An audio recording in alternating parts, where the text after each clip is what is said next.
कि एक बार श्री ब्रह्मा जी महाराज क्षीर सागर गए। क्षीर सागर में शेष साई भगवान नारायण शेष सैया पर ओढ़े हुए थे। ब्रह्मा जी को देखा, वहीं से अभिवादन किया, लेकिन उठकर खड़े नहीं हुए। ब्रह्मा जी जो है वो रजोगुणी देवता है, रजोगुण के देवता। तो रजोगुण उनमें है, तो रजोगुणी व्यक्ति के लिए थोड़ा मान सम्मान की चाह रहती है, हमारा खूब सम्मान हो, जय जयकार हो। दूसरा, इन लीलाओं में दोष ना देख करके भगवत इच्छा ही इसमें मानना चाहिए। भगवत इच्छा से ऐसा हुआ। ब्रह्मा जी मन में विचार करने लगे कि ये विष्णु जो है ये मुझे आया हुआ देख करके खड़े नहीं हुए। अरे अपने घर में कोई भी आ जाए तो उठ करके उसका सत्कार करना चाहिए। तो सामान्य शिष्टाचार भी इनमें नहीं है, ये जगत के मालिक कहलाते हैं। और इतना शिष्टाचार नहीं है कि मैं लोक पितामह ब्रह्मा इनके यहाँ आया और ये अपने आसन से उठ के खड़े नहीं हुए। यह बात ब्रह्मा जी के मन में आ गई। और भगवान विष्णु उनके उसी रजोगुण के अभिमान को नष्ट करना चाहते थे, इसलिए उठ के खड़े नहीं हुए। भगवान विष्णु ने कहा, अरे ब्रह्मा जी, आप तो मेरे बेटे हैं और पुत्र के आने से पिता खड़ा हो, ये कोई आवश्यक तो नहीं है। ब्रह्मा जी ने कहा, मैं आपका बेटा हूं। बोले, क्यों नहीं, जब मेरे नाभि के कमल से तुम्हारा जन्म हुआ है तो बेटे हुए कि नहीं? ब्रह्मा जी बोले, देखो मैं वयोवृद्ध हूं, सारा संसार में प्रकट करता हूं, लोक करता हूं, इसलिए मेरी अवस्था को देख करके मेरा आतिथ्य करते हुए तुम्हें उठ के खड़े होना ही चाहिए। तुमने मुझे प्रणाम क्यों नहीं किया, उठकर खड़े क्यों नहीं हुए? अब आपस में दोनों में वह बात बढ़ती गई और युद्ध छिड़ गया। भगवान विष्णु भी अपने आयुधों का प्रयोग करने लगे, उधर ब्रह्मा जी आयुध प्रयोग करने लगे और बड़ा भारी युद्ध होने लग गया।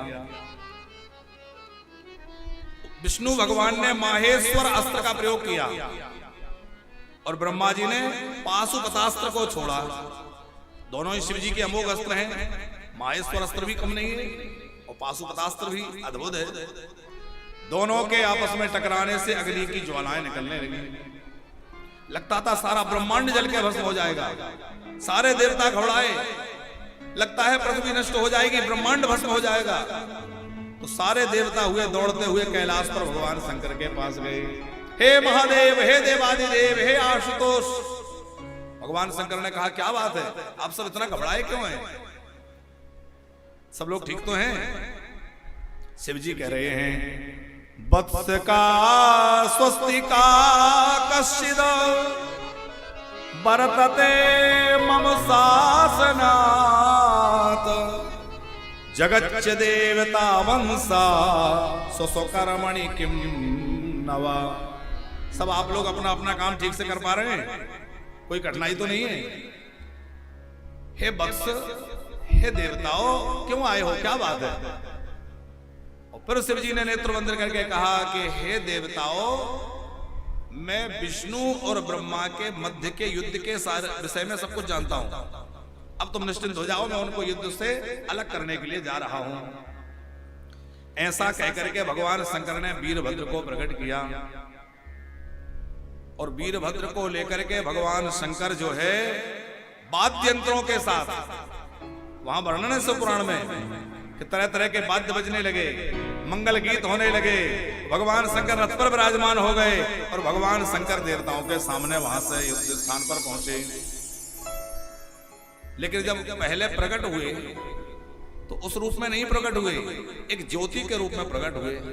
यहां से तो गए हैं रथ नगाड़े के साथ में, लेकिन युद्ध के मध्य में पहले भगवान शंकर ब्रह्मा और विष्णु के मध्य में एक ज्योति रूप में प्रकट हो गए।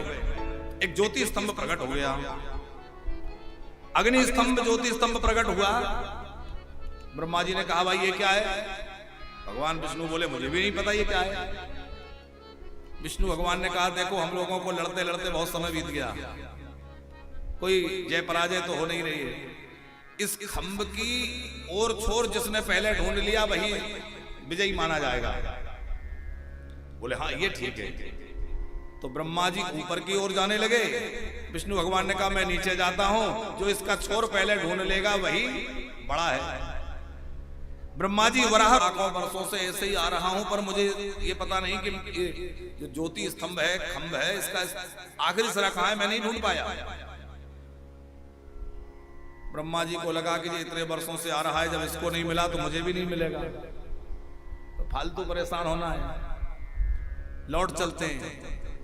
लेकिन ब्रह्मा जी रजोगुणी देवता है ना, तो उन्होंने कहा कि भाई ऐसा है कि हम कह देंगे, कौन किसको पता है कि देखा कि नहीं देखा, चल के कह देंगे हमने सरा देख लिया।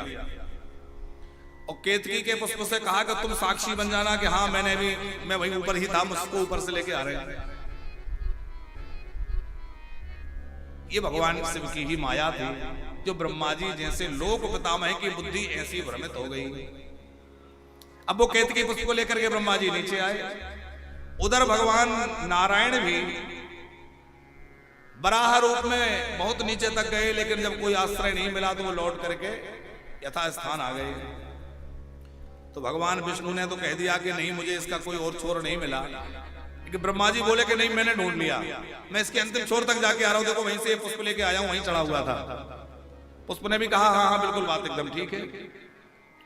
और जैसे ही ब्रह्मा जी ने ये असत्य भाषण किया, भगवान विष्णु ने तो प्रणाम कर लिया कि आप ही विजयी हुए, लेकिन शिवजी से सहन नहीं हुआ। शिवजी उस ज्योति रूप में स्तंभ, अग्नि स्तंभ के रूप में थे, वहां से भगवान शंकर प्रकट हो गए। भगवान शंकर रौद्र रूप लेकर प्रकट हुए। और पहले तो भगवान विष्णु से कहा, वत्स मैं तुमसे बहुत प्रसन्न हूं। शिवजी कह रहे हैं विष्णु भगवान से, वत्स प्रसन्नोस्मि हरे यतस्तस्मि सुमिक्षन्नपि। तुमने सत्य का आश्रय लिया है, असत्य नहीं बोला, इसलिए मैं तुमसे बहुत प्रसन्न हूं। आज से मेरा वरदान है कि तुम्हारे देव स्थान जगह जगह बनेंगे, विविध रूपों में तुम्हारी पूजा होगी, भक्तों के लिए अनेक अवतार लेकर के तुम जाओगे, भक्तों के प्रिय कहलाओगे और भक्त तुम्हें अनेक रूपों में पूजेंगे, विभिन्न क्षेत्रों में तुम्हारी प्रतिष्ठा हो जाएगी। ब्रूयास्ततस्ते भविता जनेषु साम्यं मया सत्कृतेरप्यलब्धा। अनेक रूप में तुम्हारी पूजा होगी, अनेक रूपों में तुम्हारे अवतार होंगे, अनेक स्थानों में तुम्हारे मंदिर होंगे। उसी समय शिव जी का जो रोष है वह भ्रुकुटी मध्य से भैरव के रूप में प्रकट हुआ और बड़ा विकराल देह धारण करके भैरव प्रकट हुए। और भैरव ने कहा, क्या आज्ञा है महादेव?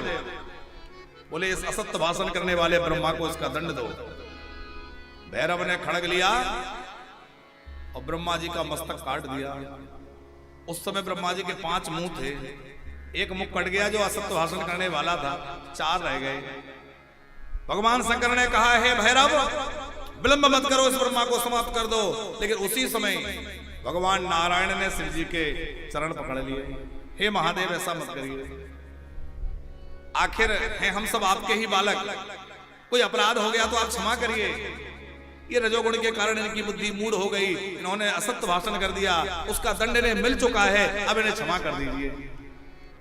बार बार श्री हरि ने आग्रह किया तो भोले बाबा का क्रोध शांत हो गया और उन्होंने कहा, ठीक है, अब इस ब्रह्मा को हम जीवन दान दे देते हैं। तो ब्रह्मा जी का 5वां सिर कट चुका था, 4 मुख से ब्रह्मा जी रह गए। फिर भगवान शंकर ने ब्रह्मा जी को कहा, हे लोक पितामह, तुम्हारे मंदिर नहीं बनेंगे क्योंकि तुमने असत्य भाषण किया है, जगह जगह तुम्हारी प्रतिष्ठा नहीं होगी, मूर्तियां नहीं बनेगी, लेकिन तुम नारायण के कृपा पात्र, कृपा भाजन हो, इसलिए बिना तुम्हारी पूजा के कोई भी यज्ञ संपन्न नहीं होगा। यज्ञ में ब्रह्मा जी का स्थान पहले रखा जाता है, बिना ब्रह्मा की पूजा के कोई भी छोटा बड़ा यज्ञ संपन्न नहीं हो सकता।